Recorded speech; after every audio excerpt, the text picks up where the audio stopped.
భక్తిపరంగా మాట్లాడుకున్నాము. ఒక భక్తి అనేది ప్రతి ఒక్కరికి కావాలి. భక్తి పునాది. భక్తి లేకపోతే జ్ఞానం దాకా రాలేదు. ఎల్కేజీ 10th క్లాసు ఇంటర్మీడియట్ చదవకపోతే ఇంజనీరింగ్ డాక్టర్లు అవ్వలేదు. అలాగే ఒక భక్తిలో వీళ్ళేమన్నారు రాగానే నేను వచ్చేసరికి నారాయణ ఏ పదది నారాయణ గోవింద నారాయణ అనే గోవింద నారాయణ మీద ఇన్ని పాటలు పడుతున్నారు. కానీ నారాయణుడు ఎక్కడున్నాడో ఎలా ఉన్నాడో మీకు ఎవరికి తెలుసు? విష్ణుమూర్తి అంటే చెబుతారు, రాములు వారు అంటే చెబుతారు, కృష్ణుడు అంటే చెబుతారు, అమ్మవారంటే చెబుతారు. ఇవన్నిటికీ దేవాలయాలు ఉంటాయి, అన్నీ కనపడుతున్నాయి. మీకు నారాయణుడికి ప్రత్యేకంగా ఎక్కడ కనపడుతున్నాడు? జలంలో కనపడుతుంది. ఎక్కడో ఒక్కసారి పెట్టినా నీకు నారాయణుడు అని పేరుతో బద్రీనాథుడు నారాయణ. నారాయణుడు అంటే అసలు అర్థమైతే అసలు నారాయణ అనే పేరు ఆదినారాయణ. ఆదినారాయణ ఆది అంటే మొట్టమొదటి దేవుడు. మనం తెలవటం కోసం ఈ మాటలు చెప్పుకోవాల్సి వచ్చింది. ఆదినారాయణ అంటే అసలు దేవుడు అనే పదం బయటకు వచ్చింది. అసలు ముందు ఏమొచ్చింది? దేవుడు అంటే నామ రూప క్రియారహితుడు. బాగా గుర్తుపెట్టుకోండి, నామ రూప క్రియారహితుడు. ఒక పేరు కానీ ఒక రూపం కానీ ఏమీ లేదు దేవుడికి. దేవుడికి పేర్లు రూపాలు ఉంటే అది మన్నాడే ఉంటాడు. ఆయనకి ఏమీ ఉండదు. ఏముంది? ఒక చైతన్యం ఉంది, ఒక శక్తి ఉంది. చైతన్యము శక్తి. ఈ జగత్తును సృష్టించినప్పుడు ఒక దేవుడు ఉన్నాడు అని తెలవాలి కనుక ఒక పేరు పెట్టుకుని ఎవరిలో నుంచి వస్తుందో ఒక పేరు, మొట్టమొదటి పేరు ఎవరికి పెడతాము అంటే ఆ చైతన్యానికి. ఆ చైతన్యం పేరు నారాయణ. ఆ చైతన్యం మనం అనకుండా, కానీ దాన్ని దాచెళ్ళగలిగితే మీరు గొప్పవాళ్ళు. నారాయణ అని అనకుండా నారాయణ పైన ఉంది చైతన్యం ఉంది. నామరూప క్రియారహితం. అది ఎక్కడుంది? అంతటా చూడాలి. ఎక్కడ చూసినా ఉంది. ఇక్కడ ఉంది, ఇక్కడ ఉంది, అంతటా ఉంది. ఆయన లేని ప్లేస్ అంటూ లేదు. అది ఎంత అద్భుతమో చూడాలి. అది ఎంత అద్భుతమో ఆశిస్తే మీరు అప్పుడు ఎక్కడిస్తారు? అంతా ఇవ్వాలి, మీ చుట్టూ ఇవ్వాలి, ఇల్లంతా ఇవ్వాలి. ఆ స్టేజీకి రావాలి. మీరు ఆరు ఇస్తున్నారంటే ఇలా ఇవ్వాలి, ఇలా ఇవ్వాలి. ప్రకృతి అంతా పరమాత్మే. ఆ స్థితికి రావాలి హారతి ఇవ్వాలంటే. అలాంటి నామరూప క్రియారహితమైనటువంటి నారాయణుడు నుంచి ఈ జగత్తు వచ్చింది. ఈ జగత్తు, ఈ సృష్టి, ఆ చైతన్యంలో నుంచి ఈ సృష్టి, ఈ జగత్తంతా అసలు రావటానికి కారణమేంటి? ఈ జగత్తు రావడానికి కారణమేంటి? అది మనం అనుకోవాలి. ఏమని? ఏ నారాయణుడు అయితే ఉన్నాడో ఆయన ఆడుకోవటానికి బొమ్మలు తయారు చేశాడు. ఒక ఆట, ఒక బొమ్మలాట. ఏ బొమ్మలు తయారు చేశాడు? 84 లక్షల జీవరాశులను తయారు చేశాడు. మరి ఆట కాకపోతే ఎక్కడి నుంచి వచ్చింది? భగవంతుడి దగ్గర నుంచి వచ్చింది. భగవంతుడే ఎందుకు సృష్టించాడు ఇది? ఆయనే ఉండొచ్చు కదా, అంతటా ఆయనే ఉన్నాడు కదా. మళ్ళీ కొత్తగా ఇదంతా ఎందుకు వచ్చింది? ఇది ఒకప్పుడు లేదు. ఇది ఈ సృష్టి లేదు, ఒకప్పుడు జగత్తు లేదు. లేని దాన్ని ఆయన ఆడుకోవటానికి ఒక ప్రళయంగా అది ఎలా వచ్చింది అనేది మీకు అనవసరం. దాన్ని చాలా కథ ఉంది అడుగుతూ. ఆయన సంకల్పంతో వచ్చింది అనుకోండి ఒక మాట. తర్వాత అదంతా ఎలా వచ్చిందంటే ఈ బ్రహ్మజ్ఞానంలోకి వచ్చి ఆ పాఠాలు వేది. అలా కాకుండా ఒక సంకల్పంతో వచ్చింది. ఏం సంకల్పం? ఈ జగత్తంతా సృష్టించబడాలి, ఒక కర్మ ప్రకారం ఈ జగత్తు నడపాలి, దీనికి అనేక మందిని నేను సృష్టించాలి. నా సంకల్పం సృష్టించాలంటే నేను సృష్టించను. నేను నామరూప క్రియారహితుడిని. నేను ఏ పని చేయను. నేను మొట్టమొదట అనుకున్న నాలో నుంచి ఒక శక్తి అలా వచ్చింది. ఆ శక్తిలో నుంచి బ్రహ్మ, విష్ణు, మహేశ్వరుడు వచ్చారు. అది ఇంకా మీకు తెలుసు.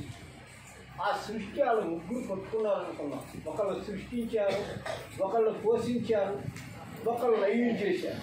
సృష్టి, స్థితి, లయం ఇవి ఎలా జరుగుతాయి? ఒక క్రమం ప్రకారంగా జరుగుతుంది, ఒక పద్ధతి ప్రకారంగా జరుగుతుంది. మనుష్యులు, జంతువులు, అనేక మంది కర్మకాండ. మనం చేసిన పనులే మన కర్మ, మనం చేసిన పనులే మన కర్మే. మనకి కర్మ వల్లే మన జీవితాలు నడుస్తున్నాయి. ఈ విధంగా నడుస్తున్నటువంటి ఈ చరిత్ర బాగా మనం ఎంతకాలం ఉంటున్నాం ఈ ఆసనం. ఆయన ఆడుకుంటున్నాడు మనతో. మనం ఎంతకాలం ఉంటున్నాం? 100 సంవత్సరాలు అయ్యింది. 100 సంవత్సరాలు ఎంత మనం తర్వాత 100 సంవత్సరాలు మనం ఉంటున్నాం. 100 సంవత్సరాల్లో నిద్ర ఎంత పోతుంది ఆలోచించి ఒక్కసారి. మనం నిద్ర ఎంత పోతున్నాం? 50 సంవత్సరాలు ఇక్కడ నిద్ర ఎక్కువ పోతున్నాం. 50 సంవత్సరాలు నిద్రకి ఇచ్చేస్తారు. ఇంకా 50 సంవత్సరాలు 50 సంవత్సరాల్లో మనకు సరైన మనసు కలిగి మనకు అసలు సత్యమేంటో అసత్యమేంటో జగత్తేంటో తెలిసేదికి ఎంత వయసు వచ్చింది? మనకి ఎంత వయసు వచ్చినాక తెలుసుకోగలిగాం మనం? కనీసం ఒక 18 సంవత్సరాలే వేసుకున్నాం. అప్పుడు దాకా ఏదో పిల్లశాస్త్రంతో తిరిగాం. ఎంత పోయింది? 50 సంవత్సరాల్లో 18 సంవత్సరాలు తీసేయండి. ఇంకా ఏమో దాంట్లో ముసలితనం తీసేయండి. ఎప్పుడుంది? మనం ఇదిగో ఇప్పుడు మీరు ఏ వయసులో ఉన్నారో ఇదే మన జీవితం. ఇక్కడ ఆలోచించకపోతే మొత్తం అర్థమైపోతుంది. ఇక్కడ ఆలోచించి మన కళ్ళ ముందు జరుగుతున్నది మనని మన మనసు ఒప్పుకోదు. బాగా మాయ ప్రభావం. మన మనసు ఒప్పుకోదు. ఏం ఒప్పుకోదు? నా జీవితం ఇంకొక 25 సంవత్సరాల దాకా ఇలా ఉంటాను, ఒక 20 సంవత్సరాలు ఇలా ఉంటాను, తర్వాత ముసలమ్మను అవుతాను, తర్వాత ఏం జరుగుతుందో నాకు తెలవదు కనుక నేను ఎలా చక్కదిద్దుకోవాలి? మన జీవితాన్ని మనం ఆనందంగా బతకాలి అని అంటే ఎవరో వచ్చి చేసేది ఏమీ లేదు. ఎవరు చేయరు. భర్త భార్యకు చేయడు, భార్య భర్తకి చేయరు, పిల్లలు తల్లికి చేయరు, కొడుకుకి చేయరు. ఎవరిది వాళ్ళు చక్కదిద్దుకోకపోతే రెండో వాళ్ళు వచ్చి చేసేవాళ్ళు ఎవరూ లేరు. బాగా ఆలోచించండి. ఇక రెండో వాళ్ళు ఏం చేస్తారు? ఉండవాళ్ళు వాడుకుంటారు. ఎవరు వాడుకోవాలో వాళ్ళు వాడుకుంటూ ఉంటారు. ఎవరు ఇష్టం వచ్చినా వాళ్ళు, ఎవరు పవర్ ఉంటే వాళ్ళు వాడుకుంటూ ఉంటారు ఉన్నంతకాలం అంతే. కానీ మనకు అవసరం వచ్చినప్పుడు చాలా కష్టపడాల్సి వస్తుంది. మనం వాళ్ళ దగ్గరికి వచ్చి వాళ్ళు వాడుకున్నారు కదా అని మనని చూడమంటే సమయానికి చూడకపోవచ్చు కూడా ఇన్ని ఇబ్బందులు పడాల్సి వస్తుంది. మామూలుగా ఉన్న పరిస్థితి వెనకటి రోజులుగా లేవు. వెనక ఇంకా పాపపుణ్యాల భయం ఉండేది, చాలా ప్రేమ ఉండేది. ఆ ప్రేమ ఎవరికి లేవు, ఆప్యాయతలు లేవు. కానీ మనం అవసరం వస్తే ఇక్కడి నుంచి శరీరం వదిలిపెట్టి వెళ్ళిపోయినా మనకు ఒక మంచి ప్లేస్ కావాలి. ఎక్కడికి వెళ్తామో ఆ స్థానం బాగుండాలి. మనం వెళ్ళేది ఎక్కడితో వచ్చి అక్కడికి వెళ్తాం కాదు కదా. మనం ఇంట్లోకి వెళ్ళాలనుకున్న మంచి ఇల్లు ఉంటే బాగుంటుంది అనుకోండి. ఆ విధంగానే 2 కారణాలు ఎక్కాలి. ఒకటి, ఇక్కడ ఆనందమైన జీవితం బతకాలి. ఇక్కడ చాలా ఆనందంగా ఉండాలి. అసలు నీ స్వరూపమే ఆనందం. అది నీకు తెలవట్లేదు. అసలు మీ దగ్గర దుఃఖమే లేదు, ముందంతా ఆనందమే. అలాంటి ఆనందాన్ని గురువుగారు చల్లగా మీకు ఆనందంలో నెట్టుతారు. ఆ ఆనందం నిజమే. గురువుగారు చెప్పినట్టు ఆనందం ఉంది, నాకు అనుభవం వచ్చింది. ఆయన చెప్పినట్టు నేను నడిస్తే నాకు ఆనందం వచ్చింది. ఆ ఆనందం పాటలు లేదు నాకు. ఆ ఆనందం పోయే ఆనందం కాదు. కానీ తింటే 5 నిమిషాలు ఉండి పోతుంది, తాగితే 5 నిమిషాలు ఉండి పోతుంది, ఏ పని చేసినా 5 నిమిషాలు ఉండి పోతుంది. కానీ అది నిలబడతల్లా. నా గురువుగారు చెప్పింది నాకు ఎప్పుడు ప్రశాంతంగా ఉంది, ఎప్పుడు ఆనందంగా ఉండాలి అనేది ఎప్పుడు వస్తుంది? గురువు చెప్పినట్టు నడుచుకుని ఆచరించితే అది దొరుకుతుంది. అదే డబ్బులు పెట్టి కొనుక్కునేది కాదు. మీరు తినేది 5 నిమిషాల ఆనందం అంతా కూడా మీకు డబ్బులు కావాలి. మీకు దీనికి డబ్బులు అవసరం. చక్కగా గురువు గారు చెప్పినట్టు ఆచరించి అలా నడవగలిగితే పర్మినెంట్ ఆనందం దొరుకుతుంది. ఇక్కడ ఎవరికి ఎట్లా దొరుకుతుంది? ఇక్కడ పర్మినెంట్ ఆనందం ఉండాలి. మానవులు ఎవరన్నా చెప్పండి, ఒక గురువుని ఆచరించి బ్రహ్మజ్ఞానం పొందినారు తప్పగా ఎవరు పొందగలరు? ఈ పర్మినెంట్ ఆనందం ఎక్కడ దొరుకుతుంది? మన బాధ్యతలు ఉన్నాయి, మన డ్యూటీలు ఉన్నాయి. ఏదో కూర్చుని నేను ఆనందం పొందుతానంటే కుదరదు. ఈ ఆనందంలోనే పిల్లలను పెంచాలి. ఒక పక్క ఈ ఆనందంలోనే భర్తతో ఉండాలి. ఈ ఆనందంతోనే మన బాధ్యతలు నిర్వర్తించాలి. మన మీద ఎన్నో బాధ్యతలు ఉంటాయి. బంధువులతో ఉంటాయి, మనతో ఉంటాయి, ఎన్నో మన నమ్ముకున్నాలతో ఉంటాయి.